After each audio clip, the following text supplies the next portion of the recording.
Boogie. A little bit of Etta Brown's Boogie. Perfect by no means. Miss Baker had a real way with that tune. And it's an interesting tune. Okay, it's very piano-based boogie.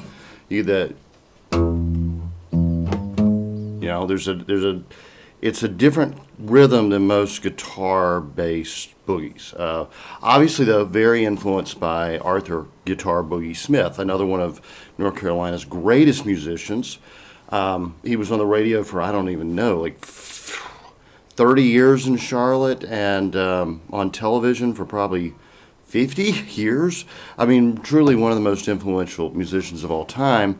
But he wasn't a thumb picker. He would have played that with a flat pick, and his rhythm was different. It would have been.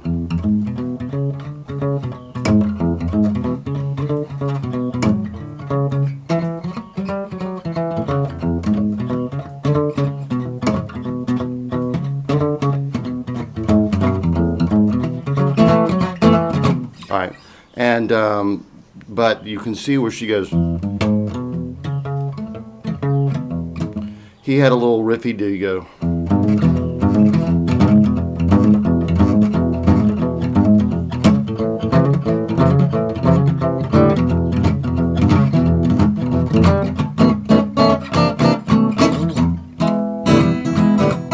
And her second break is really just lifted straight out of Guitar Boogie. He would go.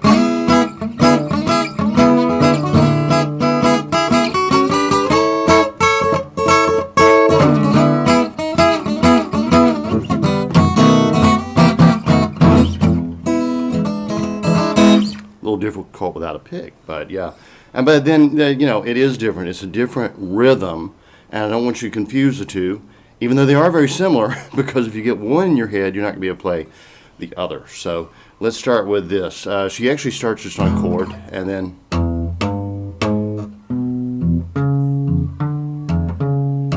wait, I got it wrong. I went back to the wrong one. So let's try it again.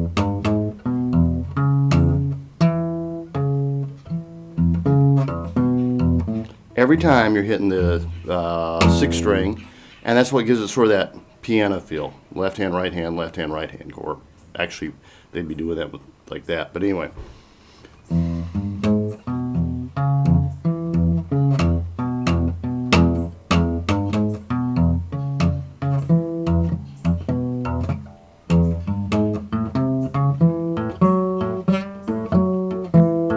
And that's where you vary it a little bit. So we're in E, okay, and we're going open to the fourth fret. That's E, F, G, B flat. So that's the third note of the E chord. So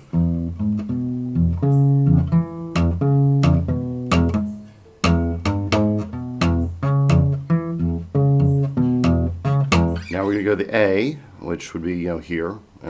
And we're going to do the same thing on the A string, but this time instead of going over to the next string, we're just going to keep going up and down.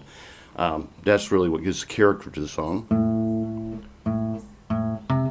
So we actually start going. So that's your little.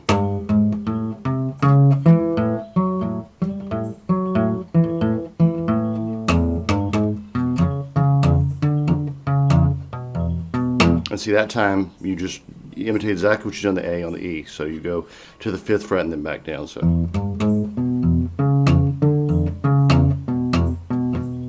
And then to a B7 chord. And you can play it any way you like. I like to use my fingers.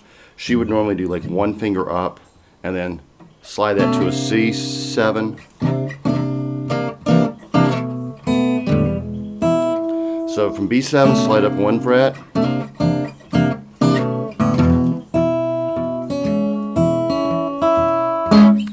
Really other interesting thing she did here is playing that C sharp, D flat, whatever you want to call it, in the E chord. And I guess it's like a E6 if I'm not mistaken. But it gives a unique sound to the tune, whereas if you just hit open or the 7, then the sound is bouncy. I don't know. We're sort of a country jazz tune, kind of. Well, like I said, it's very influenced by Arthur Smith. Do that one more time.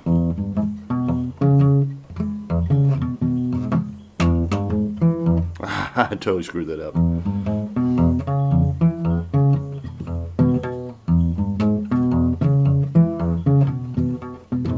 Another thing she'd do is she'd do a down up with her thumb. So that may help you. You can go. Martin Taylor, great fingerstyle jazz guitarist, does that a lot. That's how he gets that walking bass beat. But anyway, but it kind of throws me off when I do it in this one. I don't know why. And it also throws me off when I get my first finger in there. I got to keep that going.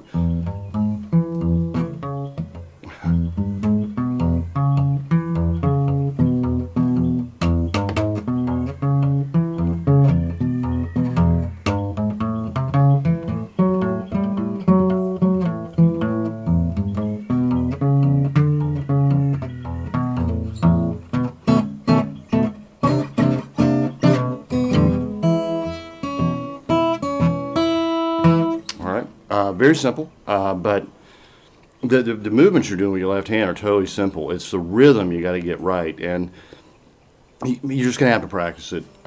If you think about it too much, it just doesn't work. It's something that you got to get in that groove and stick with it, and then it's kind of, comes naturally. Now, let's see, second break, she takes a D chord here and just slides up to the E, so...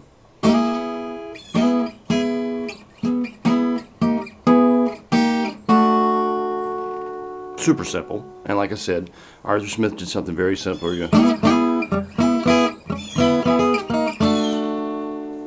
And then you're back to that A.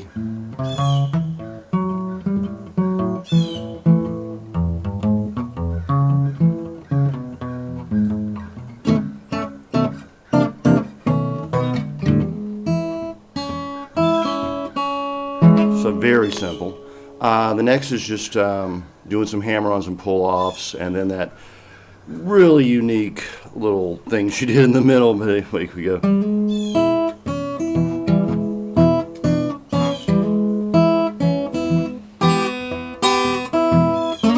Oh wait a minute. Okay, go to E A from that. So anyway, let's try that again.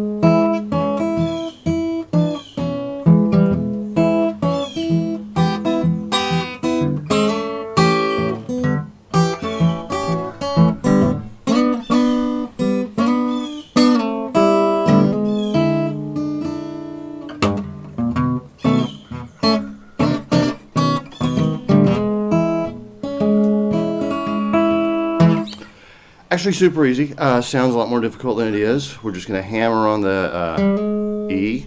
We're going to go back to that E6 and then open E, D flat, E, C. No, D flat, B, I should have said. And then just grab the G, A,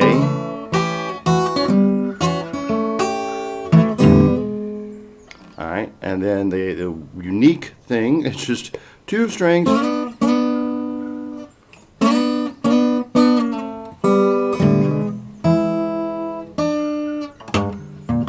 Walk up to the B.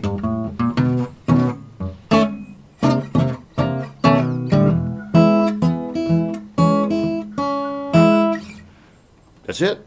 It's actually fairly simple. It sounds complicated, and if you overthink it, it is. That's where you're going to run into trouble. You got to just, I'll play it one more time through.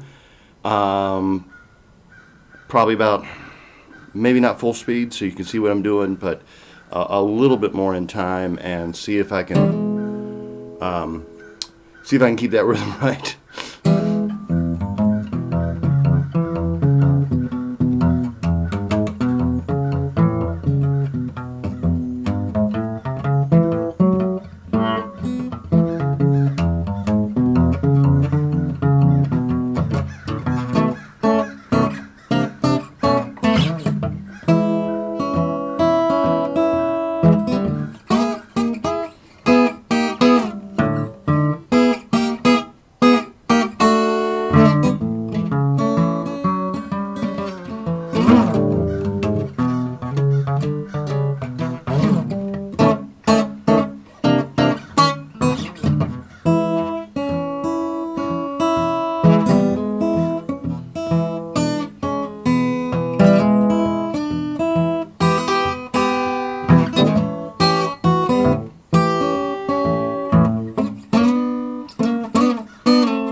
any boogie tune, it always sounds good if you slide up and down your neck.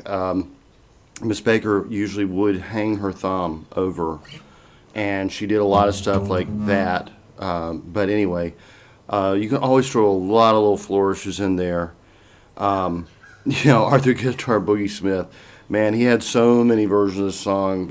What was that one he would do? Let's see.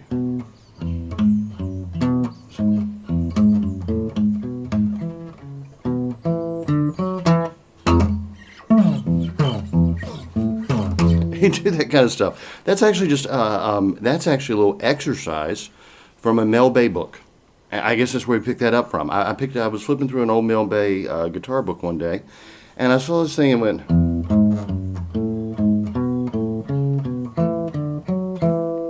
And I was like, "Whoa, that's in Guitar Boogie from like 1949 or 52. It was somewhere in that range, right? The first like rockabilly song."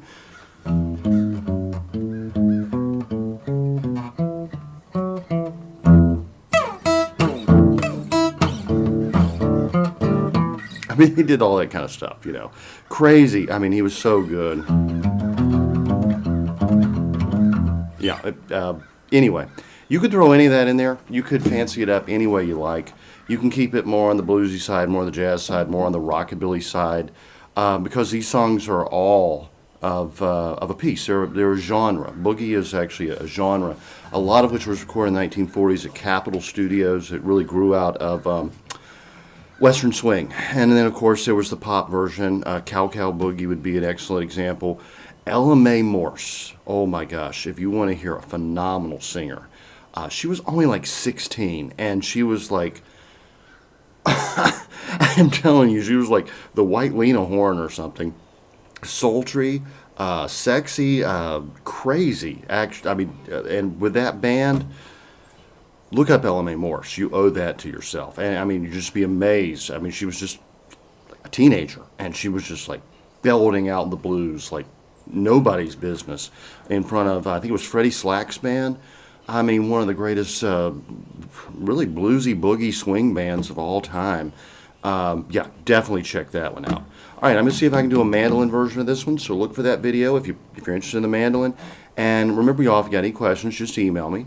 I got two email addresses, southernappalachianherbs@gmail.com, because my main business is teaching herbal medicine. But you can also get me at judson@judsoncarroll.com, or leave a comment on the video. And if you got any questions, just let me know. Y'all have a great week. I'll talk to you next time.